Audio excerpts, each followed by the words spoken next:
Hello all my beautiful sisters from those other misters. Today I am filming an Imats Sydney beauty haul.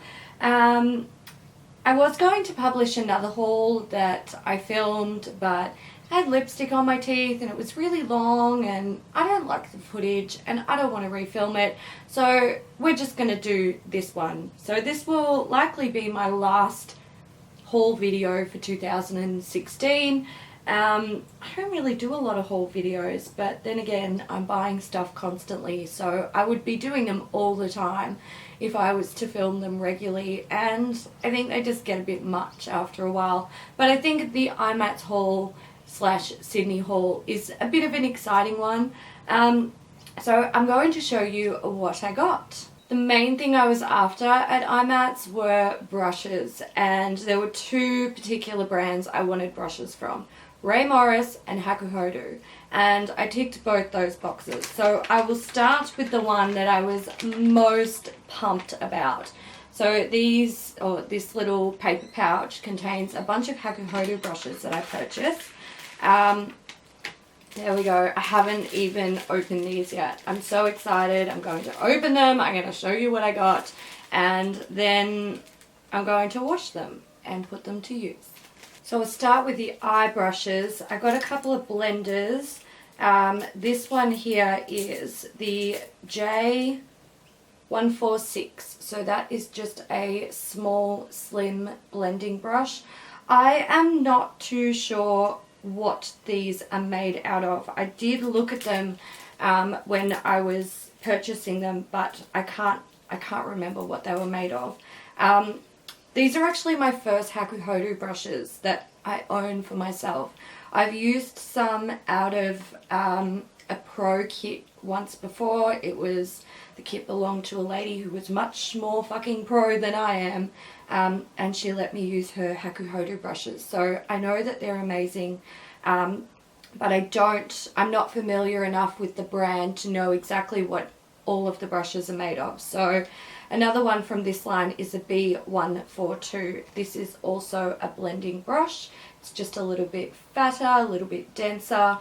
I'm not too sure what the bristles would be of. Maybe goat, maybe not. I can't remember. I also got two flat shader brushes. This one is a J246HS. So that is just a thin flat shading brush. And I also got this one, which doesn't have the name printed on it. I have the packaging here. It is the G5513. So that again is a little sort of short, stubby, thin shading brush. Thought I'd give it a go in a corner highlight, see how it performs. This one is interesting, and Kat actually spotted this and got me all excited. If I can get the damn thing out, let's see. Maybe, maybe not. There we go. So this is the J251H. This is interesting. It is short, square, very stubby. If I remember correctly, this was horsehair. I may be wrong. I can't remember. But it's actually for tight lining. So I'm going to give that a go. It could also be really good for like doing a wing liner. I'm going to play around with it, see how it goes. Interesting little brush. I got two, I believe these are both synthetic. They're both fine liner brushes. Let's get them out. They are very, very fine. One in particular is super fine and I'm really excited to try it. So this one is the Pro Series 3/0PH, and it's tiny. It's tiny and it is extremely pointy and thin. I don't even know if you guys can see it. Hopefully you can. I'm really excited to try that out for doing wing liner. Another one I got for wing liner is the J007H. This one is a little fatter, but about the same length, and again, very, very pointy. So keen to give that a go. And finally, from Hakuhodo, I got two face brushes. And I mostly got these for blush and highlight. I could definitely use them for other things, but that's sort of where I was thinking about using them.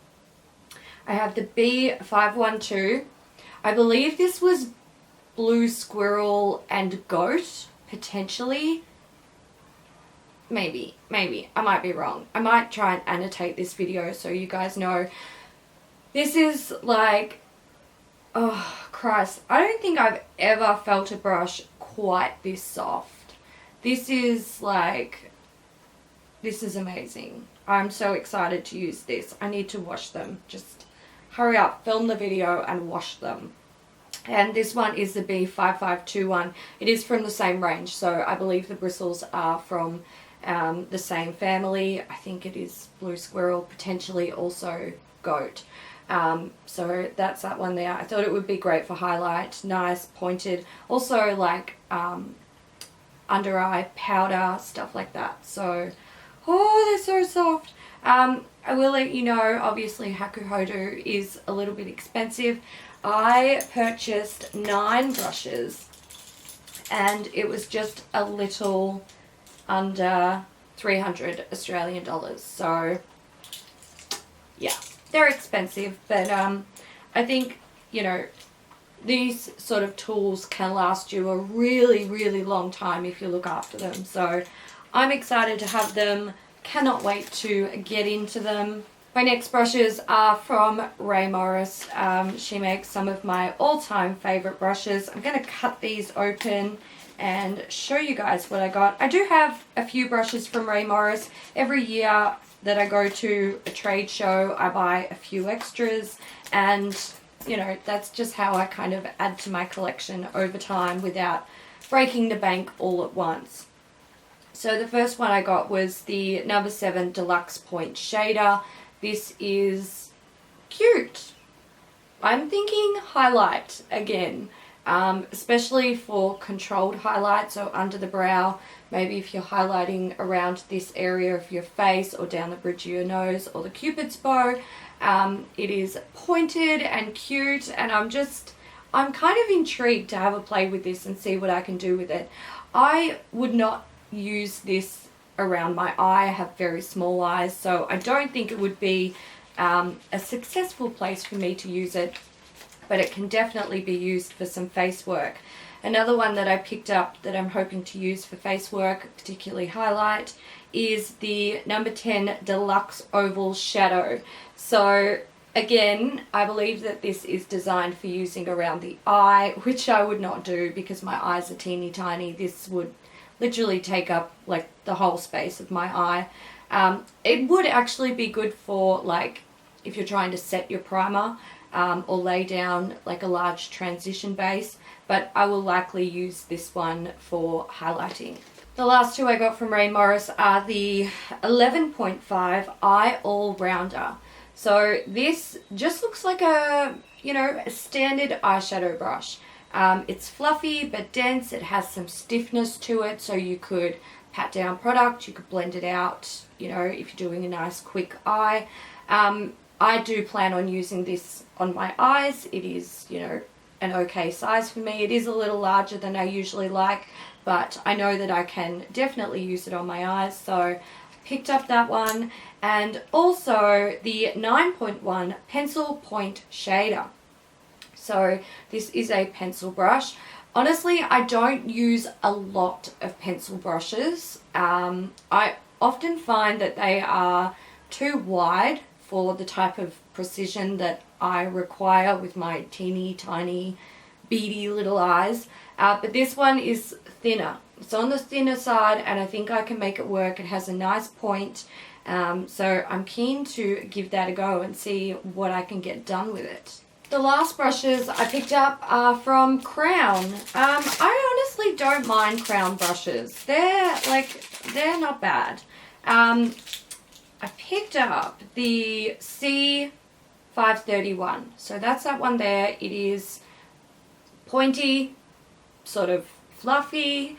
I don't know what I'm going to use it for, but I'm going to play around with it. I feel like when I'm experimenting with brush shapes that I'm not overly familiar with, or I don't know how I would use it, I like to go for cheaper options from brands that are a bit more affordable.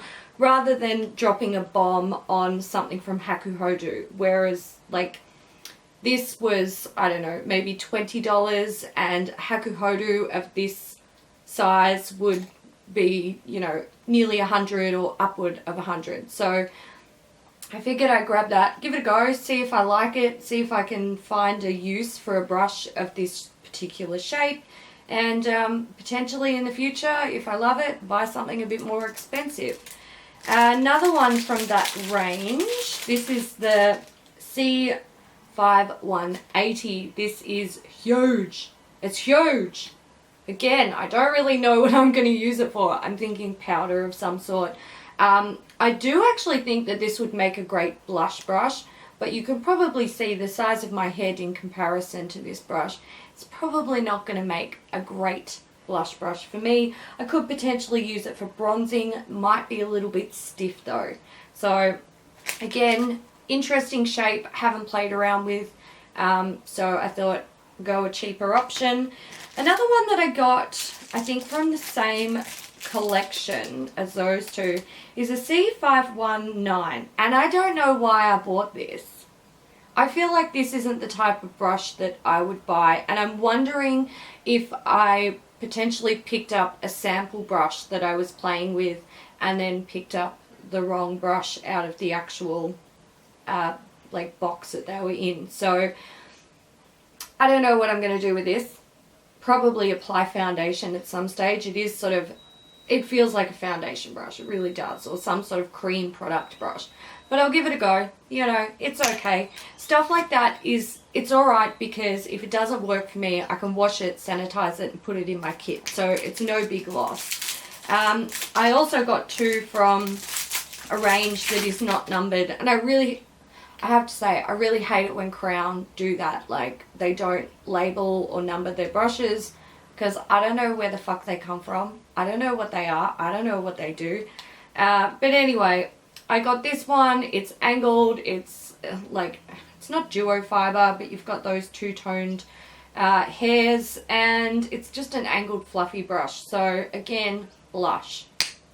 And this one is same sort of hairs, a lot fluffier. I'm thinking powder. It's got a lot of movement to the tip of the bristles, and I'm thinking potentially this could be good for like ambient lighting powders, buffing them in. So I'll give that one a go. The last brushes that I got from Real Techniques. They did have a Real Techniques stall there. It kind of went under my radar until the very end of the day, just before we left. I went and had a look. They had the whole collection of Bold Metals brushes, all of them. I think there's like 10 in the collection now. If you buy them in store, they retail well over $400, and you could buy the whole collection for like, I think it was $168 or $189 or something like that. It was so cheap. And if I didn't own any of the Real Techniques Bold Metals brushes, I probably would have bought that. But I do, and I know that there are brushes in that particular collection that I don't use very often. I certainly do not need backups of. But in saying that, I do have a thing for the visuals of those brushes. So to finish off my collection, I got this dude. This contains the new concealer brush, which is this sort of triangular brush here. There's an eyeshadow brush, which is kind of like a basic blending eyeshadow brush, and it also contains one of the best brushes in the range, if you ask me. It's kind of like a blush or a highlight brush.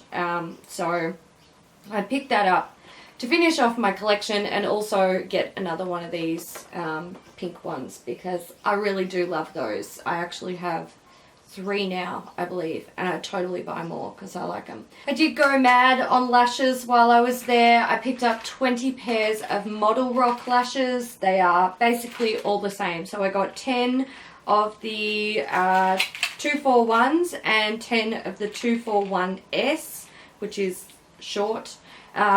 I also got a packet of shadow shields, which are in there, and I picked up a pair of lash tweezers. Now I do have lash tweezers, but I was kind of in the market for another pair because recently my lash tweezers went missing. I was without them. I couldn't apply lashes properly, so I thought, hey, get a backup. So I got a backup. Speaking of brushes, I actually brought a brush cleansing mitt. Actually, it's not a mitt. It's just like a pad that you stick to your sink or your basin. I have something kind of similar to this from Kmart. It's actually like it's a silicone pad that you would put like a hot pan on or something like that to protect your bench tops. I do like it. It works very well for large brushes, but it's not suitable for small brushes. So I thought, you know what, let's give it a go. Give it a go. Save my hands some fucking drama. I picked up a lot of setting sprays as well. First up, I got the Ben Nye Final Seal. This stuff's great. This is a matte makeup sealer. I don't mind using this over my makeup. I don't love it. I don't hate it. It does work to some extent. It was very affordable at Imats, so I picked one up. It is great for sealing in like special effects work. So I figured it was worth grabbing one while it was there. I also picked up a whole bunch of things from Skindinavia. I'll start with these two. So these are the large full-size bottles. These were damn expensive, not gonna lie. I've got the makeup primer spray in oil control, and I got the makeup finishing spray. So this is the non-mattifying or non-oil control one. Not really my preferred type, but great in winter when my skin is dry, and also cheaper to buy it at the trade store. So I got that one. They didn't have the oil control one in a large. What are you doing here? It's alright, sorry. I saw a stray hair and I didn't like it. But I did pick up this as well. This is the travel kit oil control. So inside, let me open it up and show you. Inside there is the makeup primer spray in oil control, which I have in a large size, good for travel though.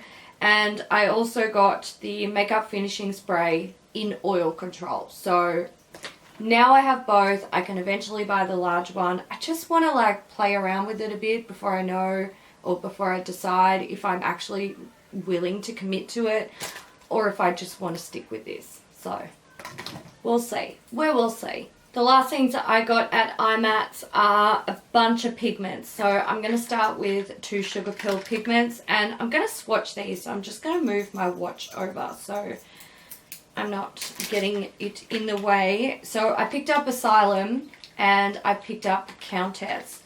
Countess has been on my wish list for so damn long. Okay, so here we have Countess.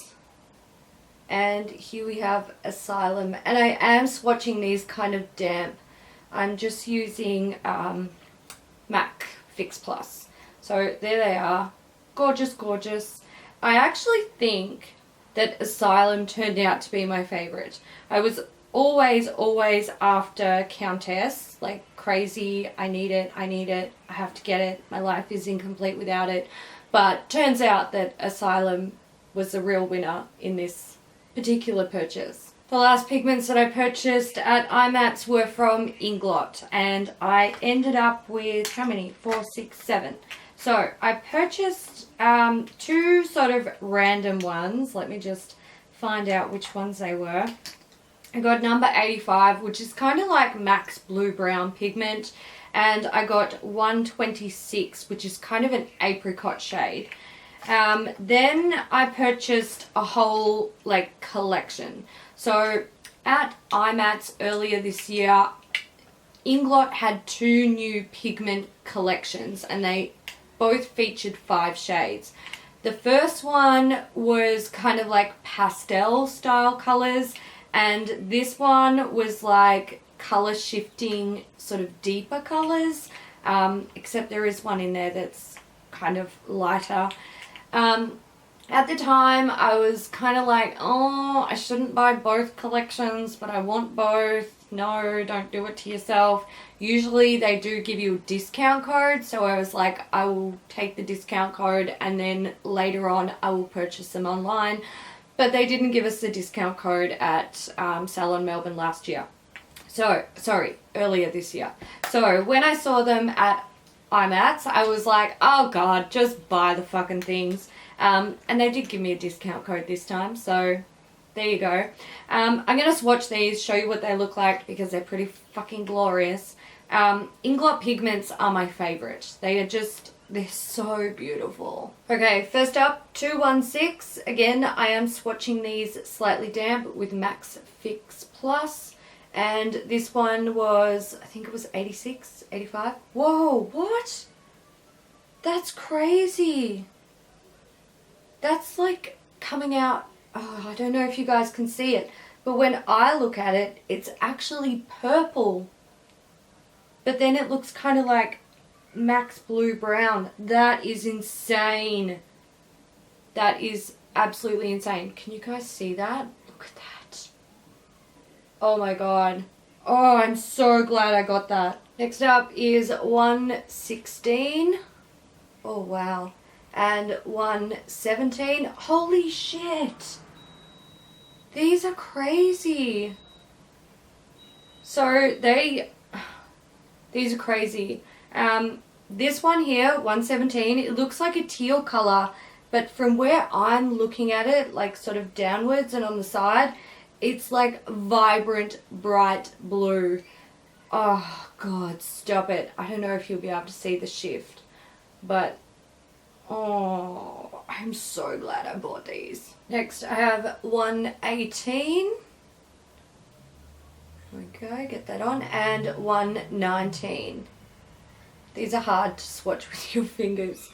They're very pretty. 118 kind of has like a greenish gold shift to it. And 119 is like peachy purple. And then kind of bronzy. Absolutely stunning. Look at that.